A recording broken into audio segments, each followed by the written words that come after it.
زکوٰۃ کسی کا ذکر نہیں کیا، بلکہ فرمایا کہ اگر اپنے اعمال کا پلڑا بھاری کرنا چاہتے ہو تو مجھ پر اور میری آل کے اوپر صلوات پڑھو، تمہارے اعمال کا پلڑا بھاری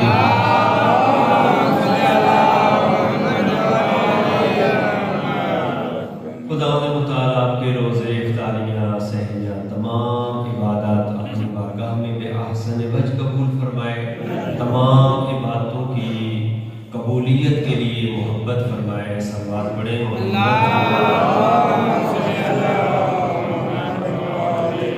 جتنے مریض مومنین و مومنات ہیں، ہسپتالوں میں ہیں یا گھروں میں، ایک سید دادی اس وقت ہسپتال میں بیمار ہیں، علیل ہیں، سخت پریشانی کی حالت ہے، دعا فرمائے خدا اس سید دادی کو جلد صحت کلی عطا فرمائے۔ اس علاقے کے جتنے مومنین گھروں میں بیمار ہیں، اسپتالوں میں بیمار ہیں، جہاں جہاں بھی بیمار ہیں، خدایا تجھے اس شفا والے مہینے کی عظمت کا واسطہ ہے، ان کو جلد شفا عطا فرما۔ ہمارے جتنے مرحومین اس دنیا سے چل بسے ہیں اور اس ماہ رمضان المبارک میں قرآن کی تلاوت کر رہے ہیں، اذکار کر رہے ہیں، ان کی طرف سے صدقات دے رہے ہیں، خیرات کر رہے ہیں، دعاؤں کا سلسلہ کر رہے ہیں، ان کی نمازیں پڑھا رہے ہیں، جو بھی فدیہ، جو بھی عجز اس ذات کی طرف سے ملنا ہے، خدایا اس میں مزید اضافہ فرما۔ اپنی اپنی دعاؤں کی قبولیت کے لیے امام زمان ارواح الفدا کی طول عمر اور تعجیل فرج کے لیے محبت بھری، خلوص بھری صلوات۔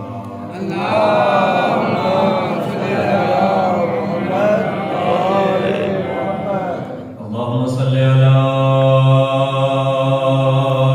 محمد و آل محمد۔ بسم اللہ الرحمن الرحیم۔ اللہم کل ولیک حجت ابن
أبي القاسم محمد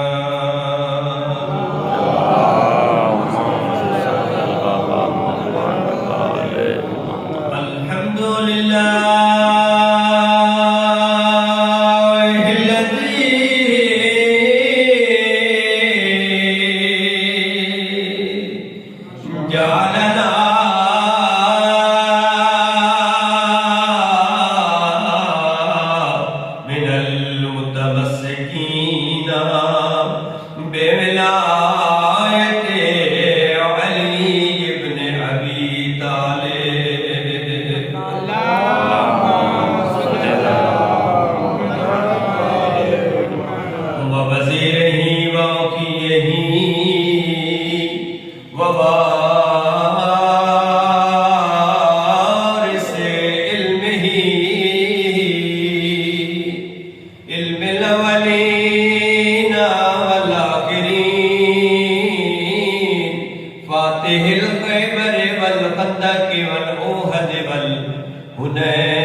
جتنے قدم چل کے آئے ہیں کائنات کا خالق ہر قدم کے عوض ہر قدم کے بدلے میں آپ کو بہترین حسنات عطا فرمائے اور جتنے قدم چل کے آئے ہیں کائنات کا خالق آپ کے والدین کے آپ کے اساتذہ کے آپ کے دوستوں کے آپ کے پڑوسیوں کے آپ کے تمام رشتہ داروں کے اور اس پوری دھرتی کی تمام شیعہ سنی مسلمانوں کے صغیرہ کبیرہ گناہ معاف فرمائے اس ماہ رمضان مبارک کی رحمتیں برکتیں سعادتیں آپ سب کے شامل حال ہوں اور بہترین استفادہ کرنے کی ہم سب کو توفیق وافر عنایت فرمائے تمام دعاؤں کی استجابت کے لیے جس طرح اونچی آمین کہی ہے اسی طرح بہتر صلوات پڑھیں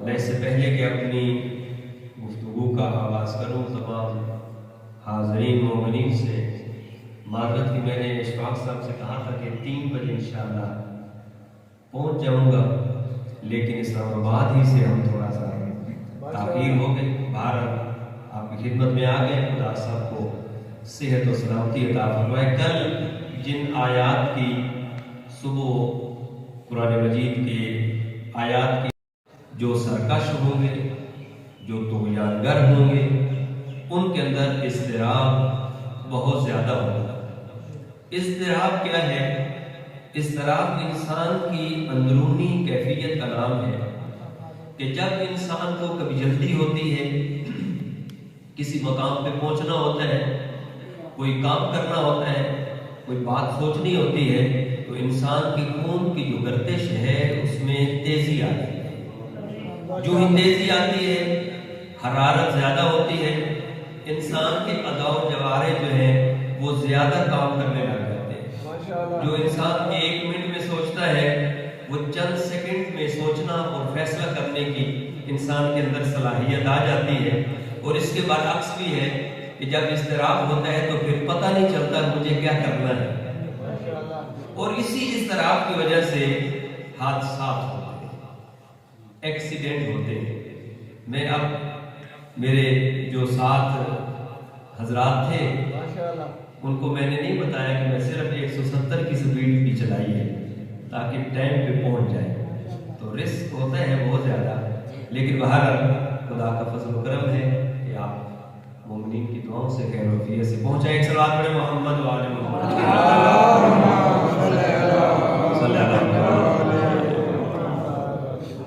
میں نے آپ کے سامنے جو اللہ کے نبی کا فرمان ذیشان تلاوت کیا ہے، دل چاہتا ہے کہ اس سے پہلے صدیقہ کبریٰ رسول کی بیٹی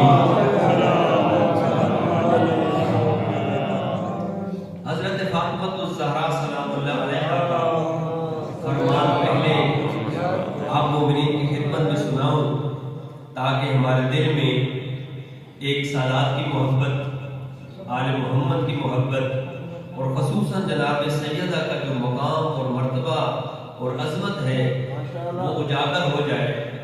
قال فاطمہ بنت محمد صلی اللہ علیہ وآلہ وسلم، میری بیوی جناب زہرا فرماتی ہیں، حب بندہ، ایک صلاح پڑھیں محمد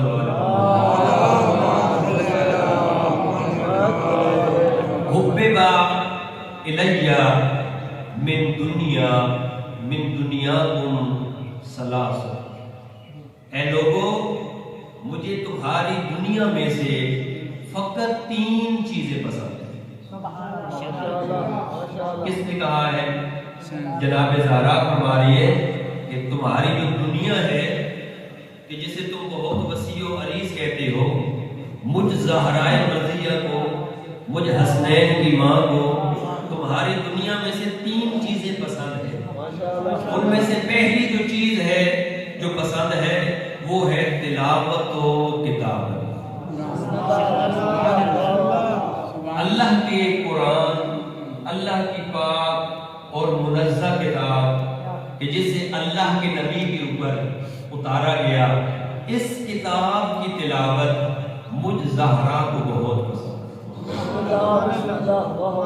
اس سے پہلے کہ میں رسول کا فرمان کی وہ بھی اسی سے مماثلت رکھتا ہے اس کے ضمن میں جاؤں، آؤ ذرا سوچیں کہ یہ ماہ مبارک رمضان قرآن کے بہار کا مہینہ ہے، ہر چیز کی بہار ہوتی ہے، اور ربیع القرآن جو ہے وہ ماہ رمضان ہے۔ ماہ رمضان کے اندر بھی اگر کوئی انسان وہ کہے کہ مجھے بہت مصروفیت ہے، مجھے ٹائم نہیں ملتا اور میں قرآن کو نہیں اٹھا سکا، میں قرآن کو نہیں پڑھ سکا، تو پھر اس سے بڑی بدبختی ہوئی۔ میرا نوجوان ہو یا میرا بزرگ، میری مائیں بہنیں ہوں یا بیٹیاں ہوں، سارے کام چھوڑ دیں، یہ قرآن کا مہینہ ہے۔ دیکھیں ایک سینس کی بات ہے، جب سیل لگی ہوتی ہے ہم فوراً بھاگتے ہیں، کیونکہ وہی چیز جو 1000 کی ہے وہ مجھے 500 کی مل رہی ہے، یا جو 1000 کی چیز ہے وہ مجھے 200 روپے کی مل رہی ہے، تو ضرورت نہیں بھی ہوتی نا تو کہتے بچوں کو بھی سوٹ لے لیں، کام آئے گا بعد میں۔ اس مہینے میں پروجیکٹ، سیل، پیکج، مختلف پیکج لگے ہوئے، تو اگر ہم ان پیکجز کو حاصل نہیں کر پائیں گے تو گھاٹا ہو گیا۔ دیکھیں پچھلا مہینہ اور اس کے بعد والا مہینہ، اس میں آپ نے پڑھا بسم اللہ الرحمن الرحیم، آپ کو ایک آیت کا ثواب ایک ملا۔ لیکن اس مہینے کے اندر آپ نے پڑھا بسم اللہ الرحمن الرحیم، ایک آیت کا ثواب ختم قرآن کا ثواب۔ اب سورہ الحمد کے 3-4 نام ہیں، ان میں سے ایک نام ہے کہ یہ 7 سورتوں اور 7 آیات پر مشتمل سورہ ہے، 7 مثانی، 7 آیات پر مشتمل سورہ۔ سورہ الحمد کی کتنی آیات ہو گئی؟ 7۔ تو اگر کوئی سورہ الحمد کی تلاوت کرتا ہے تو اسے 7 مرتبہ قرآن کریم کے پڑھنے کا ثواب ملتا ہے۔ یہ نسخہ میرے ان بزرگوں کے لیے، ان نوجوانوں کے لیے، ان ماؤں بہنوں کے لیے ہے کہ جنہوں نے قرآن نہیں پڑھا لیکن انہیں سورہ الحمد آتی ہے، جنہیں سورہ قل هو اللہ آتی ہے، جنہیں سورہ انا اعطیناک الکوثر آتی ہے، جنہیں یہ چھوٹی چھوٹی صورتیں آتی ہیں، قرآن کو کھول لیں، ایسے قرآن کو کھولیں، قرآن کو دیکھنے کا ثواب بھی ملتا رہے اور وہ سورہ الحمد پڑھتے رہے۔ بسم اللہ الرحمن الرحیم، الحمدللہ رب العالمین۔ یہ جو آپ کام کریں گے نا اس مہینے کے اندر، صرف آپ کو ثواب نہیں ملے گا، کچھ اور بھی 2 شخصیات ہیں ان کو بھی ثواب ملے گا۔ ایک وہ والد کہ جس نے تمہیں اس نقش قدم پہ، اس رستے پہ چلایا ہے، اسے بھی شیئر، اسے بھی حصہ، اسے بھی ثواب ملے گا۔ اور دوسرا وہ استاد کہ جس نے تجھے پڑھایا ہے، جس نے تجھے لکھایا ہے، اسے بھی ثواب ملے گا، تجھے بھی پورا پورا ثواب ملے گا، انہیں بھی پورا پورا ثواب ملے گا۔ ایک صلوات پڑھیں محمد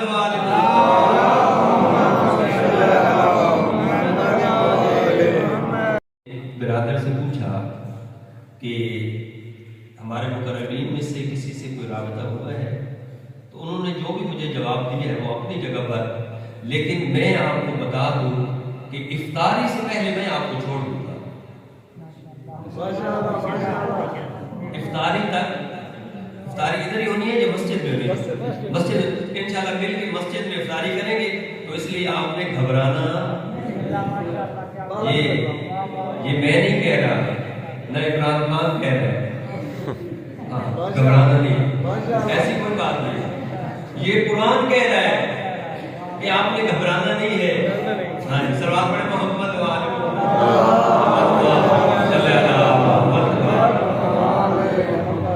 یہ اصل میں اس طرح کی تھوڑی سی گفتگو ہو جائے تو نیند اڑ جاتی ہے۔ مجھے پتہ ہے اس ماہ مبارک کے اندر سونا بھی عبادت، لیکن جاگنا سونے سے زیادہ ہے، تاکہ کچھ ہماری معلومات میں چیزیں آئیں، اور ادھر سے جب اٹھنا ہے تو انشاءاللہ کچھ نہ کچھ عمل کرتے ہوئے جاؤ۔ ابھی میں بالکل آپ کو ایسا سمجھیں گے آپ آل محمد کے گھرانے کے اندر بیٹھے ہیں اور ان کی خصوصی لطف و کرم جو رحمت کی بارش ہے نا وہ آپ کے اذہان کے اوپر اور آپ کے دلوں کے اوپر برس رہی ہے۔ بس صرف آپ اپنے ظرف کو سیدھا رکھیں، اپنے برتن کو سیدھا رکھیں۔ جناب صدیقہ فرماتی ہے مجھے قرآن پڑھنے والا بڑا پسند ہے۔ اب اگر وہ قرآن پڑھنے والا سفید ریش ہو تو جناب سیدہ کو وہ پیارا لگتا ہے، اور اگر وہ جوان ہو تو وہ اور پیارا لگتا ہے، اور اگر کوئی مستور ہو، کوئی ماں بہن ہو جو کنیزان زہرا ہے، وہ اگر قرآن پڑھے گی تو سیدہ فرماتی ہے تم میرے سینے کی ٹھنڈک ہو۔ تو جیسے جیسے ہم اس کے اوپر عمل کرتے جائیں گے زہرا خوش ہوتی جائیں گی، اور جس کے اوپر زہرا مرضیہ خوش ہو گئی وہ نجات ہی نجات ہے، اور جس کے اوپر بی بی ناراض ہو گئی پھر اس کا کوئی ٹھکانہ نہیں ہے۔ صلوات پڑھیں محمد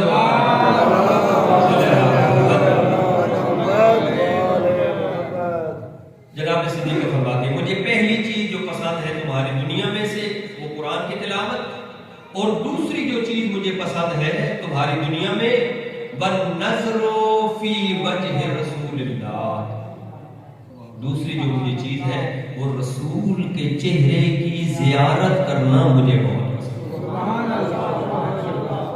اب اللہ کے رسول نہیں ہے، ہم تو اس نعمت سے، ہم تو اس عبادت سے محروم رہ گئے۔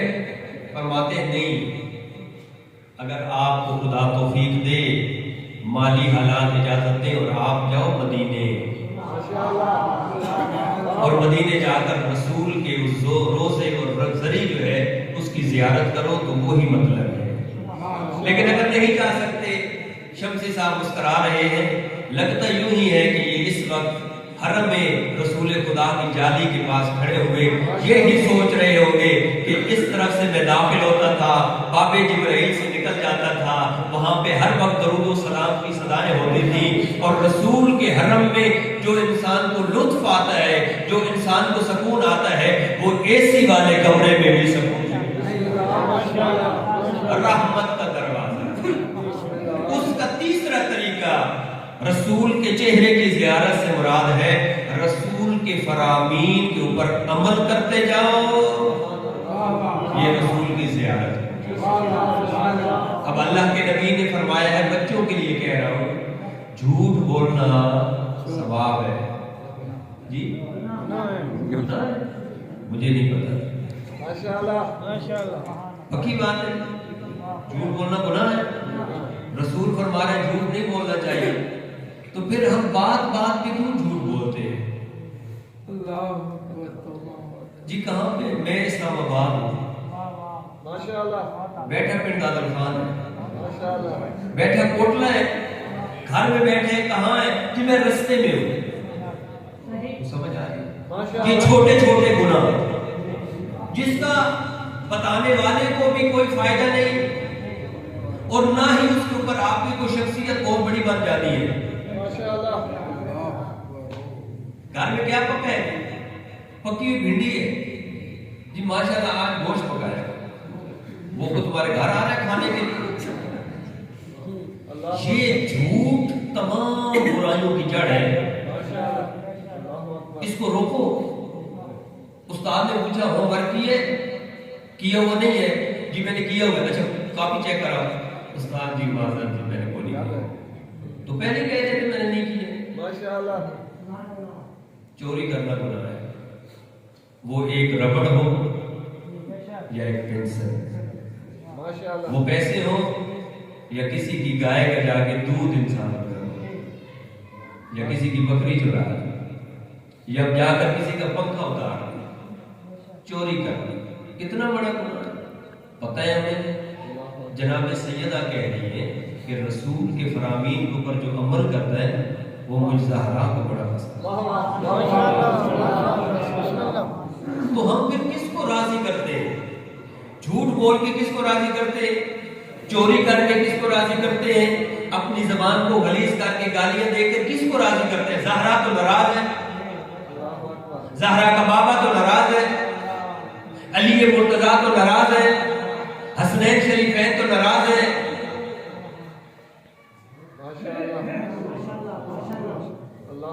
کام ایسے کریں کہ جن سے والدین، پہلے درجے پہ والدین راضی ہو، دوسرے درجے پہ محلے والے راضی ہو، تیسرے درجے پر آپ کے اس علاقے والے بھی کہیں ہاں یہ ہے شیعہ، یہ ہے مومن، یہ ہے آل محمد کے ماننے والا. کیوں؟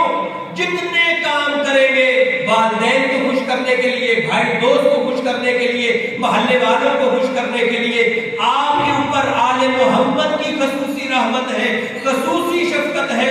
جو بھی آپ سے ظاہر ہوتا ہے، جو بھی اس برتن سے نکلتا ہے، وہ آل محمد کی طرف سے ہوتا ہے، تو اس کی وجہ سے اللہ بھی آپ سے خوش ہوتا ہے. اور کسی نے اگر اللہ کو ناراض کر دیا،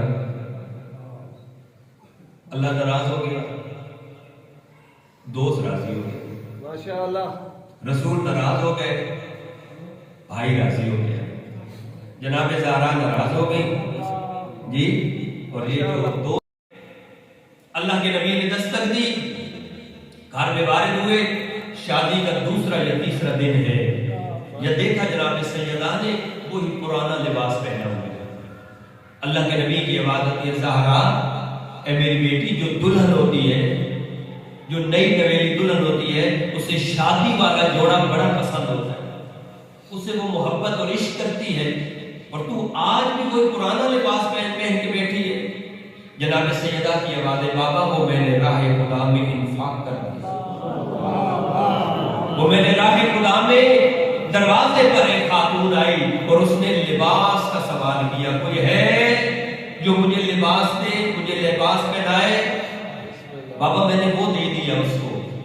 رسول مسکرائے، ہمارے لیے کہا ہے جملہ، مسکرا کے کہتے ہیں زہرا بیٹا تو پھر یہ جو سوٹ پہن رکھا ہے، یہ جو جوڑا پہن رکھا ہے، یہ اسے دے دیتی، وہ نیا جوڑا، وہ جو شادی والا جوڑا تھا وہ رکھ لیتی۔ بی بی نے مسکرا کے فرمایا بابا قرآن کہتا ہے بسم اللہ الرحمن الرحیم لن تنالوا البر حتی تنفقوا مما تحبون، کہ اگر راہ خدا میں کچھ دینا چاہتے ہو تو وہ چیز دو جو تمہیں سب سے زیادہ پسند ہے۔ بابا چونکہ مجھے وہ جوڑا سب سے زیادہ پسند تھا اس لیے میں نے راہ خدا میں انفاق کر دیا۔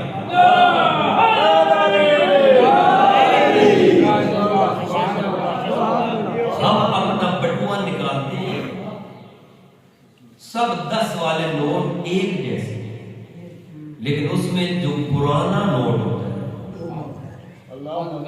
لیکن اس کی ارزش 10 روپے کی وہی ہے جو نئے کی ہے، لیکن چونکہ نئے نوٹ سے ہمیں محبت ہے وہ ہم رکھیں ماشاءاللہ۔ تو اگر وہ نئے نوٹ ہے، میرے ایک دوست نے کہا، مجھے نصیحت کی اور مجھے بڑی اچھی طرح پسند ہے اور اچھی طرح یاد ہے، مجھے کہا کہ شاہد صاحب اگر چاہتے ہیں نا کہ دنیا کی محبت زیادہ راسخ نہ ہو تو جب بھی کسی کو ادھار دینا ہو، ادھار کی بات بڑی عجیب ہے، کسی کو صدقہ دینا ہو تو کوشش کیجیے گا نئے نوٹ دیجیے گا۔ میں نے اس کی کیا وجہ ہے؟ کہتے ہیں کیونکہ نئے نوٹوں سے انسان کو محبت زیادہ ہوتی ہے اور وہ دیں گے تو آپ کے اندر سے دنیا کی محبت جو ہے وہ تھوڑی کم ہو جائے۔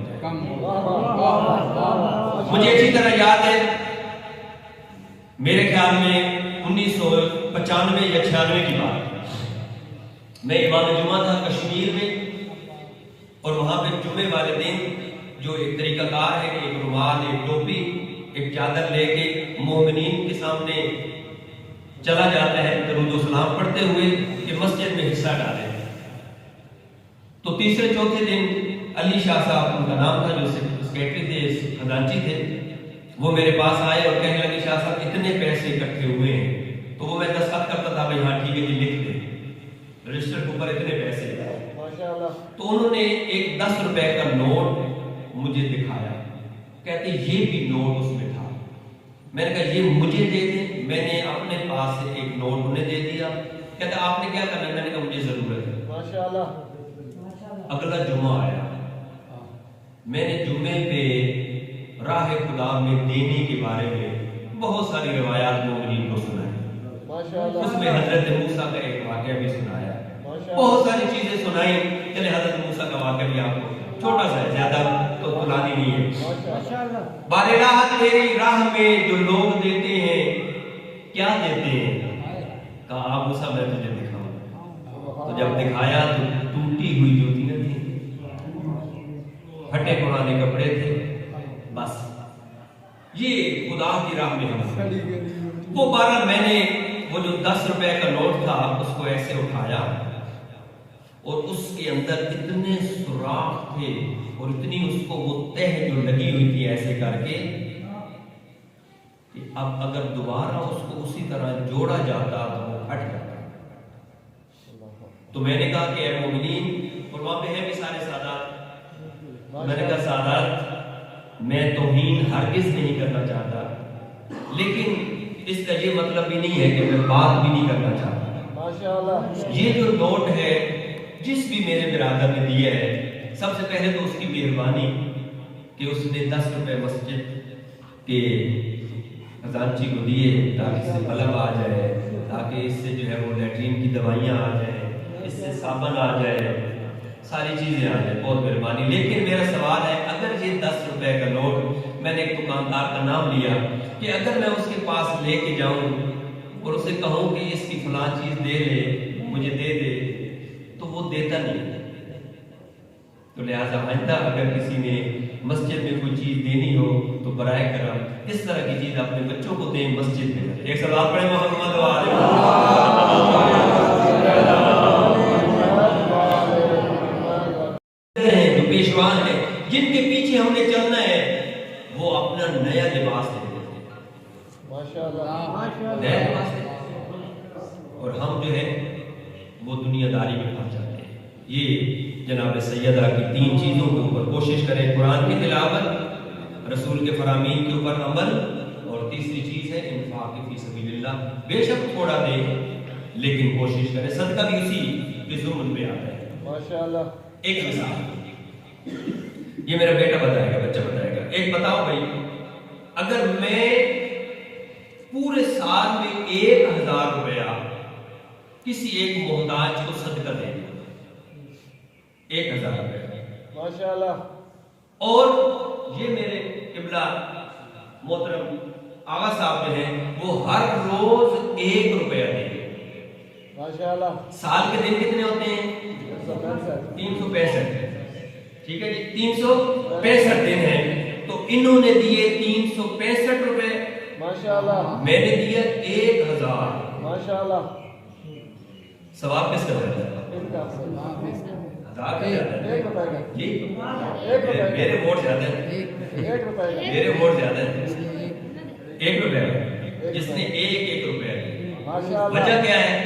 میرا دینے والا عمل 1 مرتبہ ہے، ماشاءاللہ، ہے 1000 روپیہ، لیکن دینے والا عمل فقط 1 مرتبہ ہے، اور ان کا عمل ہر روز ہے، ماشاءاللہ، ہر روز بٹوئے جیب کی طرف، خزانے کی طرف، تجوری کی طرف جاتا ہے، پھر وہاں سے 1 روپیہ نکلتا ہے اور پھر راہ خدا پہ مومن کو دے دیا جاتا ہے۔ ماشاءاللہ، یہ اس کے 2-3 عمل اور روپیہ 1، ان تمام اعمال کی وجہ سے ان کا ثواب زیادہ ہے، میرا ثواب کم ہے۔ ماشاءاللہ، ماشاءاللہ، تو کہا یہ گیا ہے کہ 1 دفعہ دے کے سو نہ جائیں، خرگوش کی طرح، کچھوے کی طرح آہستہ آہستہ چلتے رہیں۔ ماشاءاللہ، ماشاءاللہ، یہ جو مسلسل ہے یہ ان قطرات کی مانند ہے کہ جو پتھر پہ پڑتے ہیں تو اسے سوراخ کر دیتے ہیں، لیکن اگر پوری بالٹی پھینک دی جائے تو سوراخ نہیں ہے۔ ماشاءاللہ، ماشاءاللہ، لہذا جو بھی عمل کرنا ہے